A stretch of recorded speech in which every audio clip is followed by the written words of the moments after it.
Assalamualaikum warahmatullahi wabarakatuh. Yang terhormat Ketua Yayasan Pesantren Zainul Hasan Genggong, Kiai Haji Muhammad Hasan Mutawakil Allah SHMM, yang kami hormati Rektor Unzah Genggong, Associate Profesor Dr. Abdul Aziz Wahab BA MAG, dan yang kami hormati Ketua Program Studi Pendidikan Bahasa Inggris, Dr. Zainuddin MPD, beserta para dosen yang luar biasa dan teman-teman mahasiswa seperjuangan yang paling kece. Baik, halo semuanya, selamat pagi, siang, dan malam. Ya, kenalin, saya Muhammad Farel, mahasiswa semester 2 dari Prodi Tadris Bahasa Inggris. Nah, hari ini ada yang bikin kita super excited karena dapat kesempatan buat deep talk tentang materi yang asyik banget dari file PPT ini, yaitu tentang Islam dan kebudayaan. Nah, di sini kita bakal spill bagaimana sih kolerasi antara ajaran agama yang adem dengan kreativitas kita sebagai manusia dalam membangun peradaban. So, let's check it out. Ya, baik, sebelum kita bahas lebih lanjut, kita samakan frekuensi dulu nih. Sebenarnya kebudayaan itu apa sih? Ya, gampangnya, menurut Salet kedua, kebudayaan itu adalah hasil cipta rasa dan karsa kita sebagai manusia. Intinya, apapun yang ada di pikiran kita, apa yang kita rasain, lalu kita wujudkan jadi karya, mulai dari bahasa gaul yang kita pakai sehari-hari, cara kita berpakaian, adat istiadat, sampai karya seni, itu namanya budaya. Budaya ini sifatnya dinamis banget guys, alias selalu berkembang mengikuti zaman tanpa kehilangan esensi aslinya dari generasi ke generasi. Terus bagaimana sih pandangan Islam terhadap kebudayaan? Apakah Islam itu anti budaya atau kaku banget? Yang jelas big no ya. Islam itu hadir bukan buat nge-ban kreativitas kita, tapi berperan sebagai filter utama alias penyaring. Agama membimbing budaya kita biar tetap selaras sama prinsip tauhid. Selama budaya itu gak nabrak tiang akidah dan syariat, Islam justru menghargainya sebagai aset peradaban dan anugerah yang bikin hidup manusia makin indah dan berwarna. Nah, kalau kita tengok sejarah lokal kita di Nusantara, Islam masuk ke Indonesia itu lewat jalan yang damai banget, yaitu lewat dialog santun dan akulturasi dengan kearifan lokal. Ulama terdahulu gak langsung menghapus tradisi yang sudah ada selama ribuan tahun.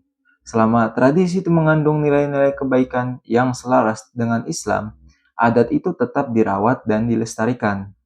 Nah, pendekatan persuasif inilah yang bikin Islam sangat mudah diterima di seluruh pelosok Indonesia dan bikin kita kaya akan variasi budaya daerah.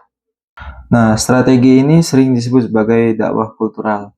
Nah, Wali Songo itu dulu itu bisa dibilang pelopor branding dan soft selling yang jenius. Mereka menggunakan media seni tradisional yang digemari masyarakat, kayak wayang kulit dan gamelan. Terus disisipin tuh nilai-nilai tauhid dan akhlak mulia di dalamnya. Upacara-upacara adat juga gak dibubarkan, melainkan diisi dengan doa-doa Islami. Hasilnya, terciptalah harmoni sosial yang indah banget tanpa harus merusak atau menghilangkan identitas asli budaya Nusantara. Tapi, tantangan zaman sekarang tuh beda lagi nih. Sekarang kita lagi menghadapi gelombang arus budaya global. Nah, berkat internet dan media sosial, budaya dari seluruh dunia masuk ke kamar kita setiap hari tanpa permisi. Tantangan terbesarnya adalah gimana caranya kita bisa memilah mana teknologi modern yang bermanfaat buat masa depan kita, dan mana dekadensi moral atau tren gaya hidup toksik yang bisa merusak nilai agama. Nah, intinya kita dituntut buat berwawasan global yang luas, tapi iman kita tetap harus solid. Nah, biar kita gak gampang kebawa arus alias hanyut, di slide ketujuh ini kita dikasih tahu dua taktik utama. Nah, sikap selektif atau filter on. Nah, kita tuh harus open-minded buat menyerap hal-hal positif dari budaya luar. Contohnya etos kerja yang disiplin, manajemen waktu yang rapi, dan kemajuan teknologi. Nah, dan yang kedua itu sikap kritis, filter strong. Nah, kita wajib tegas menolak budaya yang bertentangan dengan akhlak Islam. Contohnya pola pikir hedonisme, ya. Contoh kayak foya-foya tanpa batas atau materialisme ekstrim yang bikin kita lupa sama akhirat. Nah, baru tuh untuk menyentuhkan itu semua, kuncinya ada pada moderasi beragama atau sikap wasatiyah. Ini adalah posisi tengah yang bijak. Kita gak ekstrem kanan yang kaku dan gampang menyalahkan tradisi orang lain, tapi kita juga gak ekstrem kiri yang liberal kebablasan. Kita sadar kalau perbedaan budaya itu adalah sunatullah alias kehendak Allah. Jadi moderasi ini bertindak sebagai jembatan yang menghubungkan antara kekayaan budaya lokal dan keyakinan spiritual kita. Nah, konsep ini juga punya landasan teologis yang kuat banget di dalam Al-Quran, yaitu dalam surat Al-Hujurat ayat 13. Di sini Allah berfirman bahwa manusia itu diciptakan berpasangan, bersuku-suku, dan berbangsa-bangsa, supaya kita saling mengenal, dita'aruf.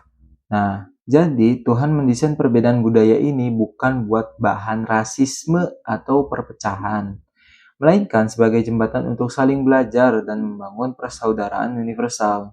Gak cuma itu loh, Rasulullah SAW juga bersabda dalam sebuah hadis riwayat Imam Muslim yang indah banget.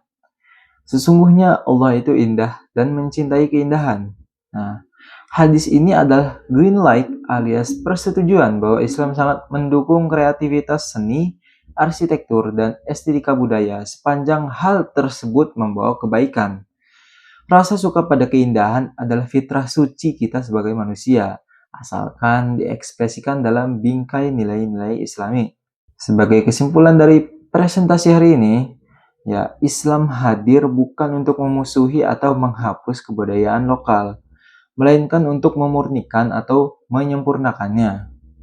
Ya bisa diibaratkan budaya itu wadah atau casingnya, sedangkan nilai Islam adalah isi atau softwarenya yang memberi arah dan makna hakiki.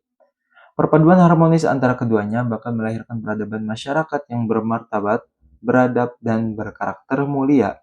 Oke teman-teman dan para dosen yang terhormat, itu dia spill materi presentasi tentang Islam dan kebudayaan yang ada di file ini. Semoga penjelasan ini bisa mudah dipahami dan membawa manfaat bagi kita semua. Ya, kurang lebihnya saya mohon maaf jika ada tutur kata atau penyampaian yang kurang berkenan. Terima kasih banyak atas perhatiannya. Billahi taufiq wa hidayah. Wassalamualaikum warahmatullahi wabarakatuh.